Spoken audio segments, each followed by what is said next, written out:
noite, amigos. Boa noite, irmãs, irmãos. Obrigado pela presença. Que a paz de Jesus esteja conosco. Que tenhamos uma noite agradável, serena, de boas reflexões. E estava observando vocês aqui há pouco e pensando nessa chuvinha, né? André Luiz traz para nós, numa das suas obras, que toda atividade, todo trabalho que a gente faz na prática do bem, toda atividade útil no bem, gera para cada um de nós o que ele chama de bônus hora. Bônus hora é uma espécie de moeda, uma moeda espiritual, que à medida que você vai acumulando esses bônus horas, isso te traz alguns benefícios por merecimento, não é? E essa moeda pode ser usada no plano espiritual, até para você comprar uma casinha lá, tem um BNH lá, né? Então, e aí é muito legal, podem ver lá no livro Nosso Lar que tem essas informações. E eu estava pensando o seguinte, por exemplo, vocês vão passar uma hora e pouco aqui. Certamente isso já dá direito a um bônus hora, porque é uma atividade no bem. Porém, no caso dessa chuvinha, certamente merecemos 2, né? Nós vamos conversar hoje sobre o tema Educação para a Morte. Olha que coisa. E aí eu vinha pensando no caminho, mas como é que é esse negócio? Tem que ser educado para morrer? Né? Tem até uma passagem que certamente a maioria de vocês conhecem, envolvendo o nosso Chico, né? Em que o Chico fazia uma viagem de avião de Uberaba para Belo Horizonte, e esse trecho é complicado e muita turbulência, e começou aquelas turbulências, aquelas coisas, e aquele dia foi um pouco exagerado, e todo mundo com medo. E aí começaram a gritar, a chorar, e com medo, e o Chico também. Valha-me Deus, ai, socorro, o Chico lá gritando, e até alguém falou para ele assim, não, seu Chico, tá bom, porque tem um padre aqui também rezando o terço, nós vamos conseguir. E nisso, o Chico lá, clamando, entra pelo corredor do avião o Emmanuel, espírito, e chegou para ele, Chico, o que é isso? Ah, estou com medo. Mas com medo do quê? Medo de morrer. Mas todo mundo vai morrer. Ele falou, eu sei, Emmanuel, eu sei, mas eu estou com medo. E, ai, socorro! Continuou gritando. O Emmanuel falou assim, olha, todo mundo vai morrer, mas pelo menos morra com educação. Morrer com educação. Mas não é bem essa linha que nós vamos conversar. Em geral, a gente tem dificuldade de pensar nesse assunto. Se bem que, apesar desse ambiente tão agradável que nós estamos aqui, eu tenho que dar essa notícia para vocês. Todo mundo que está aqui vai morrer. E acho que eu também. Claro que é uma brincadeira, porque sabemos que ninguém morre. O que vai perecer é essa vestimenta que a gente tem momentaneamente, porque nós somos espíritos imortais, não é? E vamos continuar vivos por toda a eternidade. Mas o temor de se pensar na morte tem a ver com o medo do desconhecido. São muitas questões íntimas que certamente todos temos. Por exemplo, quando eu vou desencarnar? Ninguém sabe, né? Mas vai acontecer. Como eu vou desencarnar? Em que condições? O que vai acontecer comigo? No fundo, ninguém sabe direito, né? Eu, por exemplo, falei agora há pouco do Nosso Lar. Quem já viu o filme ou leu o livro sabe que é uma colônia espiritual. E quem viu ou leu, quem não pensou assim, ai, quando eu morrer eu quero ir lá para o Nosso Lar, né? Eu também já pensei isso. Só que é o seguinte, tem alguém aqui do Rio de Janeiro que nasceu no Rio? Não. Então não vá. Ó, o amigo lá. Provavelmente, como o senhor chama? Milton. Provavelmente só o seu Milton, é provável, não é certeza que vá para o Nosso Lar. Por quê? Porque o Nosso Lar é uma colônia espiritual, uma cidade espiritual sobre a cidade do Rio de Janeiro. Todas as grandes cidades têm uma colônia espiritual correspondente, e as cidades menores têm uma que cuida da região. E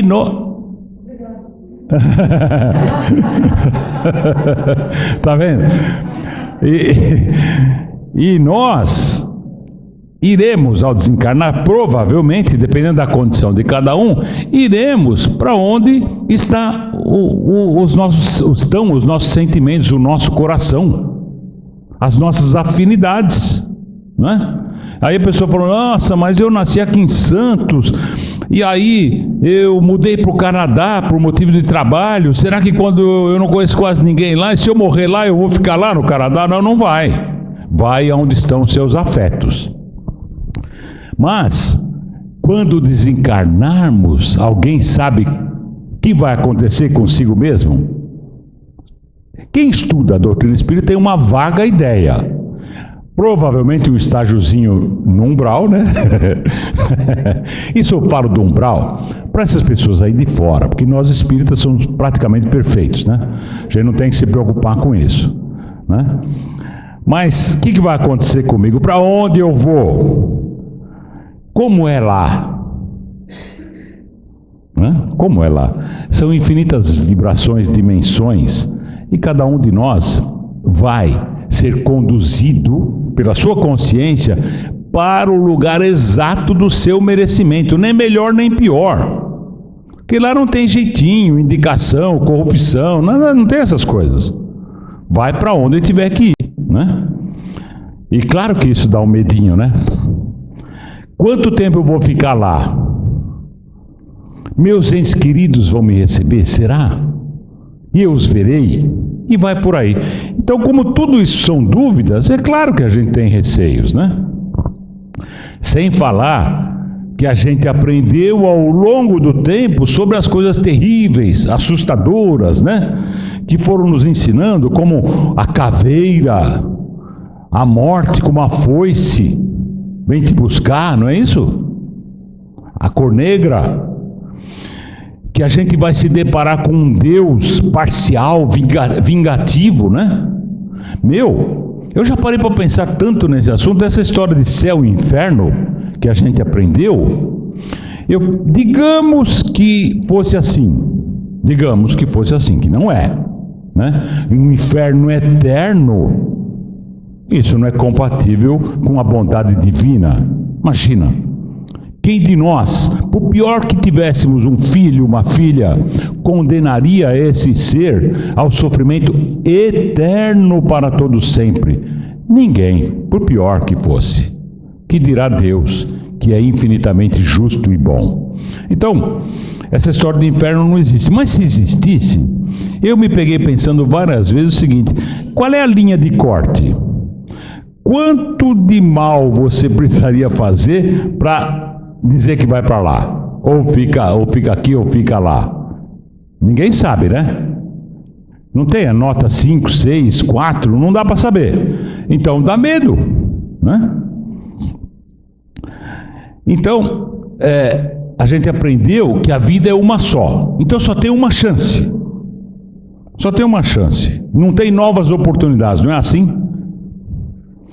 Um inferno terrível, eterno, definitivo, pode nos esperar. Ou ainda o nada, né? Nada.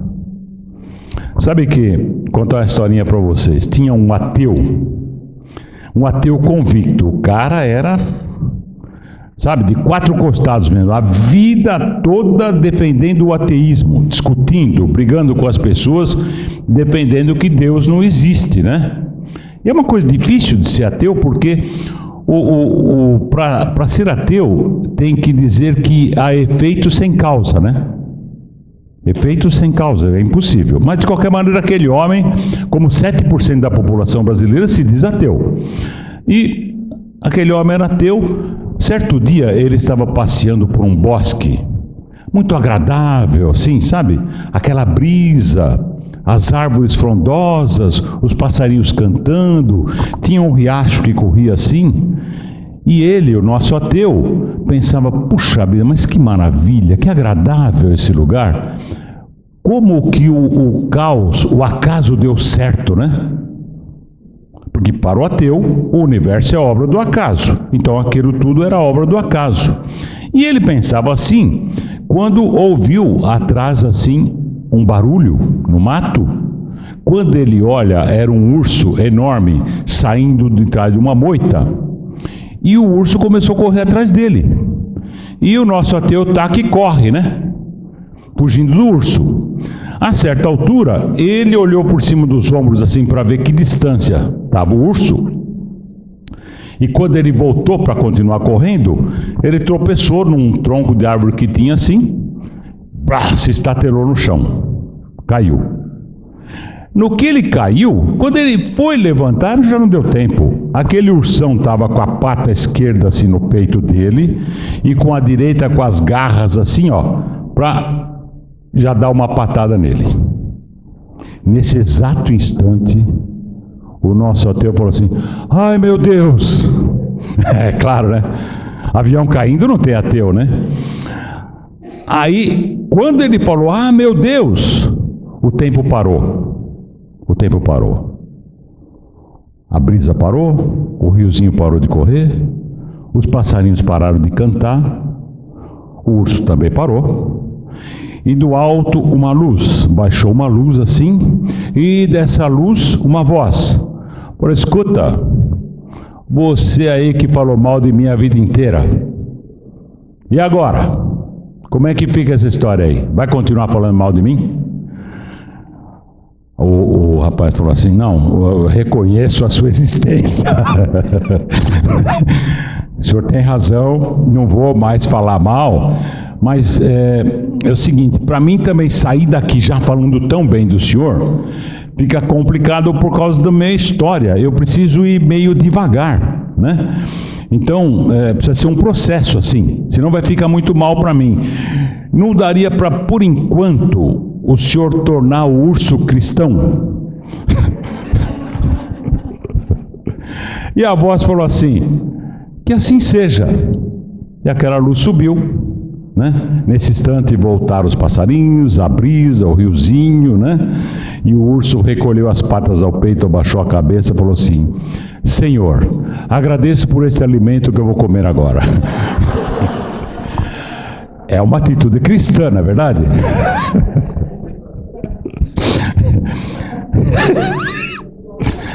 Na questão 853, do Livro dos Espíritos, Kardec perguntou assim, certas pessoas escapam a um perigo mortal para cair em outro.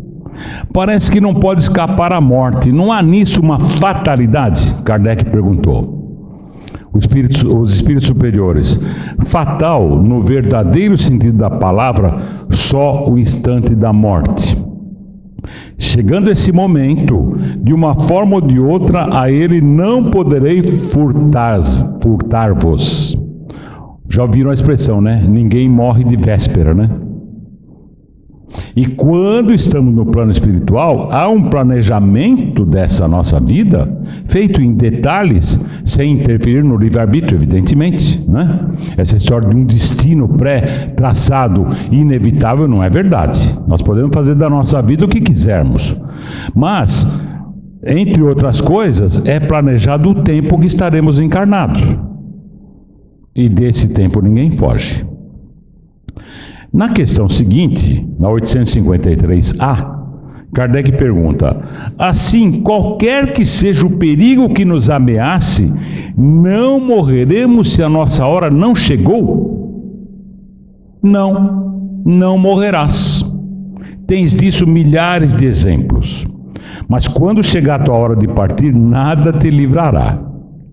Deus sabe com antecedência qual gênero de morte por que partirás daqui. Então é planejado o tempo e a forma como vamos desencarnar. Isso já foi planejado antes de encarnarmos.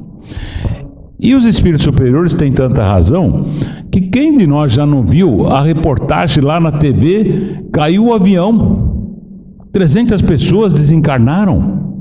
E aí a repórter entrevista lá aquele homem, aquela mulher, que por 10 segundos não embarcou, lembra? Né? Já viram? Um atrasinho qualquer ali, um imprevisto qualquer. Por quê? Porque não era a hora daquela pessoa partir, né? Uma vez eu falei mais ou menos sobre esse tema, e falei isso, que não era a hora. Aí alguém da plateia falou assim, mas e se fosse a hora do piloto? É o seguinte, se fosse a hora só do piloto, ele não estaria lá. Alguma coisa aconteceria que ele não estaria pilotando aquele avião. Deus não erra.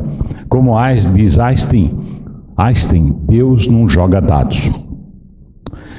A maior parte das pessoas sabe intuitivamente que vai continuar viva, né? Que somos espíritos imortais. A gente vai sim continuar vivo, não há a menor dúvida. Nós espíritas sabemos disso. Mas a questão é, como chegaremos ao plano espiritual? Em que condições vamos chegar lá? Por isso que a gente precisa se educar para a morte. Conta-se que Sócrates, precursor do cristianismo, que viveu há cerca de 500 anos antes de Cristo, ele já trouxe aqueles princípios da reencarnação, se bem que os indianos todos já falavam, mas Sócrates trouxe princípios cristãos, né?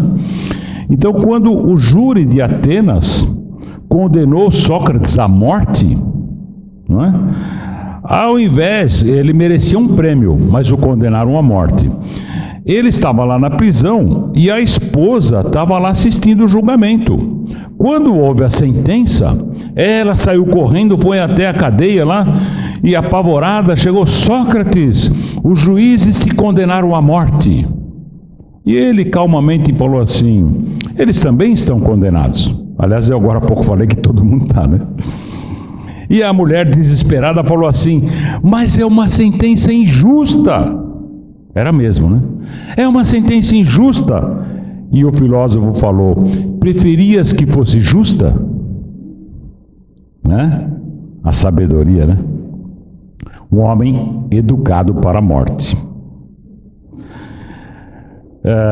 A gente precisa ter em mente, eu falava com o nosso irmão agora há pouco ali, que trouxe a filhinha para o Evangelho, né? Que é o maior, o melhor presente que se pode dar a uma criança, é levá-la para Jesus. É melhor que qualquer faculdade, que qualquer presente, não há a menor dúvida. Porque é o aprimoramento espiritual, e a gente encarnou para isso. Meus amigos, a gente faz muita coisa, né? Nasce, come, não sei o que, vai na escola, aprende a andar e vai, cresce um pouco mais, e mexe no computador, no celular, depois namora, vai trabalhar e tal, e consegue alguma coisa, uma casinha, um carrinho, e depois casa, tem filhos ou não, etc. Enfim, a vida, na média de todos nós, vem a idade madura, a velhice, a aposentadoria, etc., e o desencarne. Tudo isso é muito importante. Só que tem o seguinte: o mais importante, quase que essencial, é que a gente retorne à pátria espiritual melhor do que aqui chegamos, moralmente falando. É para isso que a gente encarnou. É para isso, né? Porque tem que chegar lá um pouco melhor. Porque imagina, você chega lá, alguém vai te receber e fala assim: e aí, como é que tá? Fala: mais ou menos, eu acabei de morrer. Sei, é verdade, você morreu, mas e aí? Como é que foi lá?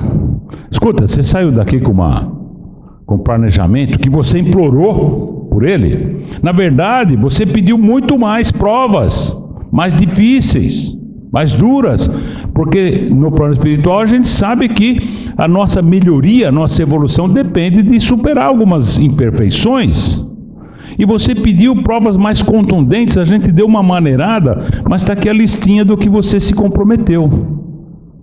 Como é que foi? Vou perguntar para vocês, em média, exceto espíritos como Agi, por exemplo, que é outro nível, mas eu digo nós, pessoas comuns, em média, quanto daquilo que a gente mesmo se comprometeu, não é que nada foi imposto, não é cumprir o Evangelho na íntegra. Imagina, Vocês conhecem alguém que faz isso? Que consegue isso? Claro que não. E a gente não pode se cobrar tanto por isso. O importante é termos Jesus, o Evangelho, como o roteiro, o caminho. Agora, é importante a gente saber que procura caminhar nessa direção, mas cada um no seu ritmo, no seu passo. O importante não é a velocidade, é a direção. Então não se cobre muito, não é? Porque perfeito é só Jesus mesmo. Mas de qualquer maneira a gente se compromete, né? Olha, deixa comigo que eu vou lá. Eu vou ser mais tolerante, vou ser mais generoso, vou praticar um pouco mais a caridade, vou cuidar disso, daquilo, né, tal. Quantos por cento vocês acham que a gente, em média, consegue cumprir daquilo que nós pedimos e nos comprometemos? Chuta aí. Quem falou 20? Alguém mais? 10? 5? O amigo acertou logo de cara. É 20 mesmo. É o seguinte, foi o melhor número que nós tivemos aqui, né? Mas 20 é pouco, né? Mas é isso, em média 20, fora, né? Sim, eu digo nós assim.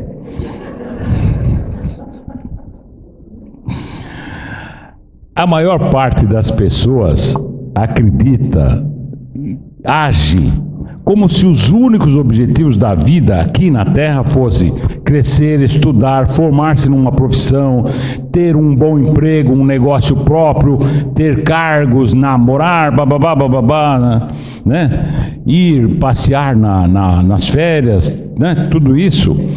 E a sociedade criou uma imagem que só se a pessoa conseguir tudo isso é que ela está realizada. Mas é um engano. São coisas importantes, é verdade. Mas a realização não vem dessas coisas. Aliás, é muito melhor ser do que ter. Ser. Porque o que conta é o que a gente é quando chegarmos do lado de lá. No livro Cartas e Crônicas, o espírito Humberto de Campos, que desencarnou em 1934, trouxe esse livro em 1966 pelas mãos abençoadas do nosso Chico, né? E o capítulo 4 tem o nome de Treino para a Morte. Achei tão legal. Treinar para morrer, você falou de treinamento agora há pouco, né? Treinar para morrer. Eu prefiro um roteiro para a vida. E eu vou trazer para vocês, de forma resumida, a receita do Humberto de Campos, para que a gente se eduque para essa passagem, não é? Ele foca a recomendação especialmente nos antigos maus hábitos. Meus amigos, por experiência própria, como é difícil a gente mudar hábitos, não? Porque tem alguns deles que são milenares. E não é assim, difícil, né? A reforma íntima é difícil, mas vamos devagarzinho, né? Ele diz que a cristalização dos maus hábitos no plano espiritual é uma praga tiranizante. E então, lá vamos à receita. Ele disse assim: comece a renovação dos seus costumes pelo prato de cada dia. Diminua gradativamente a volúpia de comer a carne dos animais. Olha a expressão que ele usa: o cemitério na barriga. Cemitério na barriga. É um tormento depois da grande transição. Emmanuel diz que o futuro do homem evoluído é o vegetarianismo. Eu não estou aqui fazendo nem de longe uma crítica às pessoas que ainda consomem carne, eu também ainda, né? Porém, saibamos que no futuro o homem evoluído não irá consumir a carne dos nossos irmãos menores. Ele continua: os excitantes largamente ingeridos constituem uma perigosa obsessão. Palavras do Humberto: tenho visto muitas almas de origem aparentemente primorosa dispostas a trocar o próprio céu pelo uísque aristocrático ou pela nossa cachaça. O desespero. Que dá, porque lá não vai ter, né? Não vai ter o copinho lá, não tem. Fisicamente falando, não tem. Por isso que existe uma legião enorme de obsessores vampirizadores. O vampirizador é o seguinte, é um obsessor, normalmente eles estão em muitos, é um obsessor que ele não tem raiva do obsediado, não quer se vingar, não quer prejudicar, não é isso, né? É o seguinte, o encarnado tem algum mau hábito, algum vício dessa natureza, seja do que for. E eles, no desespero por não ter acesso, o que eles fazem? Induzem o encarnado ao consumo daquilo, seja lá o que for, como eu disse, para que eles absorvam. Ó, você já viu o seguinte? Você bebe um copinho de uma cachaça, por exemplo, já fica meio assim. Tem gente que bebe 1 litro inteiro e não acontece nada, não é? Porque em verdade não foi ele que absorveu. Não foi ele. Foi a pleiade de espíritos que os acompanham. Eles sugam aquelas energias para eles. Esses são os vampirizadores. Vocês já viram eu estou falando do álcool aqui, mas é só um exemplo, né? Vocês já viram um bêbado, daqueles que não param em pé, ser atropelado? Não, né? Meu, tem aquele túnel aqui, né? Se você soltar um cara desse, do lado de lá, no contrafluxo, ele vai atravessar o túnel inteirinho e os carros vão desviar, não vão atropelá-lo. Por quê, hein? Porque deu um trabalho danado para conduzi-lo àquele estado, para eles sugarem todas essas energias. Se ele morrer, o corpo dele morrer, eles vão perder o copo, né? Vão ter que procurar outro e vai, sabe?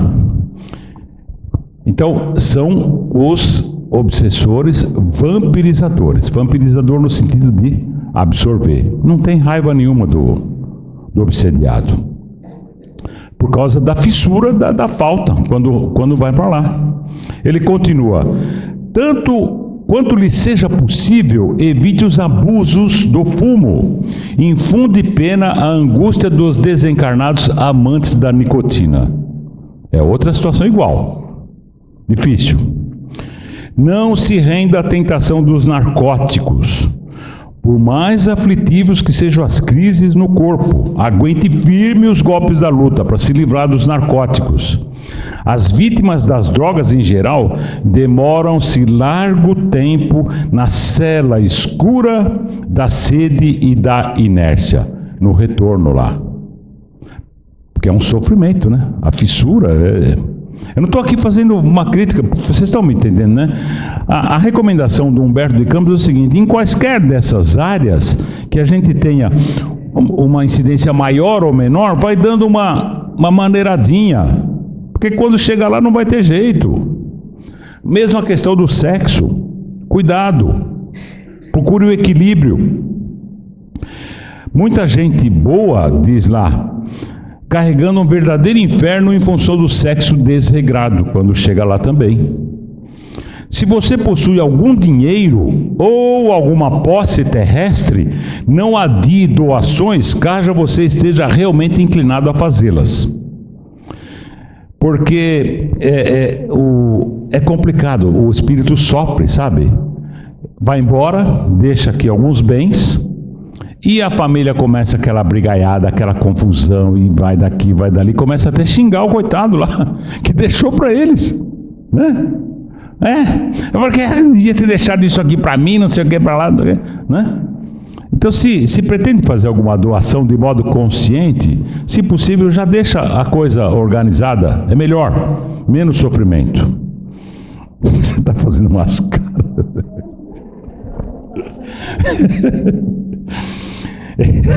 Ele diz assim, ó: grandes homens que admirávamos no mundo pela habilidade e o poder com que faziam importantes negócios, grandes empresários, negociantes, né? Aparecem junto de nós como crianças, desesperadas por não mais conseguirem manobrar os talões de cheque. Perdeu o poder, né? Lá não tem, né? Caixão não tem gaveta, né? E fica desesperado. É que o nosso tempo não permite. Mas eu vou contar uma história rapidinho para vocês. Tá no livro, agora acho que no Boa Nova, em que chama História de um Pão. Um homem era um tirano, um cara ruim, se aproveitava da fragilidade das pessoas para explorar o máximo que podia. Deixou muita gente na miséria, viúvas, situações difíceis, explorava, era um tirano, né? E assim como acontece com todo mundo, esse homem desencarnou. Só que chegou lá, já morto, tal, lá no seu velório, ele estava por ali, né? O corpo ali, ele estava lá. Ele observou que todas as pessoas que estavam ali enviavam dardos mentais negativos para ele, que realmente ele não foi um homem bom. E aquilo causou um impacto, mesmo dentre a esposa, filhos, tudo. Ele ficou meio assustado. Ele saiu ali para fora da sala do velório, foi lá fora ver os amigos, mesma coisa. Todo mundo enviando dardos energéticos de má qualidade para ele.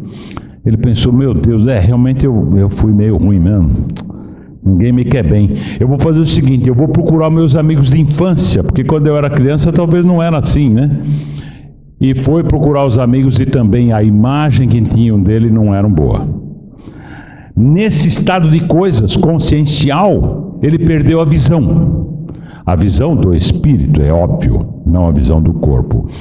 E, eu estou resumindo a história, ele ficou 30 anos no umbral, cego, em sofrimento, e todas aquelas suas vítimas ali, atazanando a vida dele, lógico, né? Merecimento. Até que certo dia ele recobrou a visão, 30 anos depois. Recobrou a visão e ele viu um lugar bonito, cheio de luzes, mais intensas, mais bonitas, menos, assim, era um lugar de muitas luzes. E tinha um espírito guardião daquele lugar ali. E ele recobrou a visão, ficou feliz e tal. E, oi, tudo bem? Não. Ele falou, que lugar é esse? O anjo guardião falou assim, olha, isso aqui é uma espécie de armazém, um depósito de vibrações, de orações feitas por alguém. Porque, meus amigos, a oração intercessória é uma coisa magnífica, maravilhosa. É o melhor que a gente pode fazer pela outra pessoa, é orar por ela, encarnado ou desencarnado. Porém, muitas orações que se fazem para desencarnados, às vezes não conseguem chegar até a pessoa por causa do seu estado vibratório, né? Está numa condição infeliz e não recebe, mas fica armazenada, por assim dizer. E o anjo falou assim, aqui estão as orações direcionadas às pessoas. Aí ele falou assim, certeza que para mim não tem nenhuma aí, né? Dado como ele tinha sido. E o anjo falou assim, olha, quer saber de uma coisa? Tem uma aqui para você sim. Tá vendo aquela luzinha lá? Aquela ali era apagadinha, sabe, michuruca a luzinha. Aí ele falou assim, aquela luzinha lá é uma oração, uma vibração que foi enviada para você. Essa é uma das razões de você ter chegado aqui. A mãe, né? Quem falou? Nesse caso não foi, mas normalmente é. Aí, a mãe sempre que salva a gente. Aí é o seguinte, tem uma oração aí para mim? Tem aquela ali. Aí ele puxou pela memória para tentar saber como, né? Porque ele só foi ruim. Aí ele falou assim, Jonaquim, o enjeitado. Jonaquim era uma criança que naquele tempo estava com 8 aninhos e era órfão. E ninguém recebia aquela criança e ele andava pelas ruas mendigando, passava fome. O Jonaquim, a criança, com 8 anos. Um dia o Jonaquim, a criança, foi até a casa dele e pediu um pão. E ele, não por amor, mas para se livrar logo, deu lá um pedaço de um pão velho para a criança. O menino saiu e emitiu um pensamento de gratidão pelo pão. Tanto é que o nome do conto é a história de um pão. Emitiu aquele pensamento, né, aquela vibração. Falou assim, o anjo falou, foi ele mesmo, né? Aí falou assim, olha, siga a luz emitida por essa pequena vibração, siga ela, vê até onde ela vai. E ele começou a seguir, só que não foi para cima, foi para baixo, né? Chegou aqui no plano corpóreo, no plano material, numa pequena marcenaria. E lá tinha um homem de cerca de 40 anos, trabalhando ali na marcenaria, né? Era Jonaquim, já adulto, 32 anos depois daquele dia do pão. E o espírito aquele abraçou ele, né, em gratidão, porque afinal de contas foi aquela pequena oração que fez ele recobrar a visão, né? Um ano depois, Jonaquim está embalando uma criança no colo. Era o nosso amigo reencarnado, né? Vou adiantar um pouco aqui, continuando o Humberto de Campos. Em família, observe cautela com testamentos, que eu estava falando agora há pouco, né? As doenças fulminatórias chegam de assalto, ninguém sabe, né? E se a papelada não estiver em ordem, você padecerá muitas humilhações em tribunais e cartórios. Como eu disse, muitas vezes pelos próprios familiares. Agora, olha o que Humberto fala. Sobretudo, não se apegue demasiadamente aos laços consanguíneos. Como é que é? Ele está dizendo para você não ficar muito apegado aos seus? Ao parentesco físico, corporal? Sim, é isso mesmo. Ame sua esposa, seu marido, seus filhos, seus pais, etc., com moderação. Que? Na certeza de que um dia você vai se ausentar deles. E que por isso mesmo, eles normalmente agirão em desacordo com a sua memória, com aquilo que você gostaria. Até porque tem o seguinte, a gente podia explorar melhor esse assunto, mas vou te fazer uma pergunta. A maior relação de amor que a gente tem aqui no nosso plano é de mãe para com filho, né? Muito bem, é isso mesmo. É o seguinte, pergunto às mamães, aos papais, será que nossos filhos e filhas desta encarnação serão filhos e filhas em próximas encarnações? Muito provavelmente não, quase certamente que não. As relações vão mudando, é necessário que assim seja. Até a nossa polaridade sexual muda. Você ora está encarnado como homem, ora como mulher. E essas conjunções familiares vão mudando. Ou será que não se encontra às vezes laços afetivos muito mais intensos com amigos não corporais, que não são parentes, do que com alguns? Ou será que a família de todos vocês aqui são um verdadeiro mar de rosas? Só tem espíritos altamente afins na família de nós, da gente? Claro que não, né? Então, amemos, façamos tudo o que for possível, mas sem o apego exagerado. Eu estou cansado de ver aí, meu neto, minha neta, ou filho, não sei o que, meu neto é o mais bonito, o mais inteligente, o mais esperto do mundo. Já viram isso? Aí eu fico vendo e falo, puxa vida, o mundo tem mais de 8 bilhões de pessoas, mas que sorte que esse cara teve, o dele é o mais tudo isso aí. Eu agora falo assim, eu também tenho netos, falo assim, ó, meus netos são os segundos, mais tudo isso. Aí a pessoa fala assim, mas quem é o primeiro? O seu, é claro.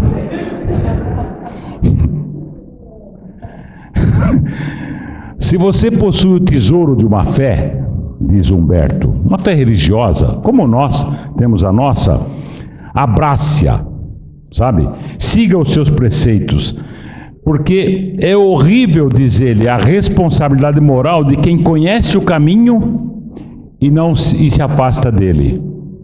Porque a gente, principalmente nós espíritas, não temos o atenuante da ignorância, né? Tem alguém aqui na casa que é a primeira vez que vem aqui, ou que está começando no espiritismo aí, coisa de poucos meses? Quem é? Ó, eu vou dar uma sugestão para vocês, cai fora. Eu estou brincando, sabe por quê?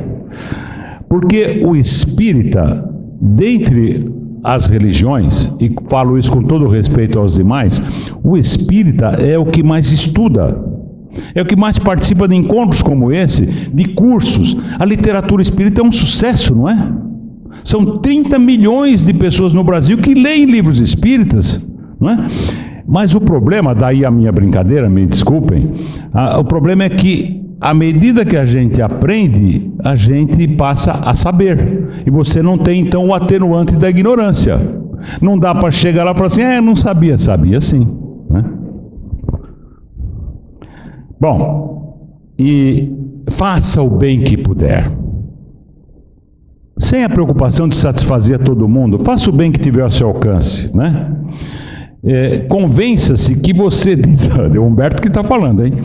Fala assim, ó, convença-se de que se você não experimenta simpatia por algumas criaturas, há muita gente que suporta você com muito esforço. É porque a gente se acha, né? Aliás, nós somos maravilhosos. O outro sempre está errado, nós não, né? Por essa razão, conserve sempre o seu nobre sorriso. Ele fala aqui, vamos ter o bom humor, né? Não precisa ficar aí sempre de cara amarrada. Trabalhe sempre, sem cessar. Sempre é possível fazer um trabalho. Toda atividade útil é trabalho. O serviço é o melhor dissolvente das nossas mágoas. Inclusive evita a depressão quando você se dedica a algum trabalho, especialmente na casa espírita, né? Ajude-se através do cumprimento dos seus deveres. Jesus diz, né? Ajuda-te e o céu te ajudará. Para encerrar, ele diz assim, ó, não se canse nem indague em excesso. Não fica perguntando muita coisa por aí. Porque com mais ou menos tempo, a morte vai lhe oferecer seu cartão de visita. Então a gente deve se educar, se preparar na medida do possível, né? Para essa transição inevitável, mas não há o que temer. Humberto de Campos, ele sugere que a gente, na medida do possível, mantenha o sorriso, né? A alegria. E eu estava meio sem coragem, mas eu vou fazer isso. Tem uma canção composta por Charlie Chaplin, chamada Smile, que é Sorria. E ela diz assim, eu vou trazer um pedacinho para vocês. Sorri quando a dor te torturar e a saudade atormentar os teus dias tristonhos, vazios. Sorri quando o sol perder a luz e sentires uma cruz nos teus ombros, cansados, doridos.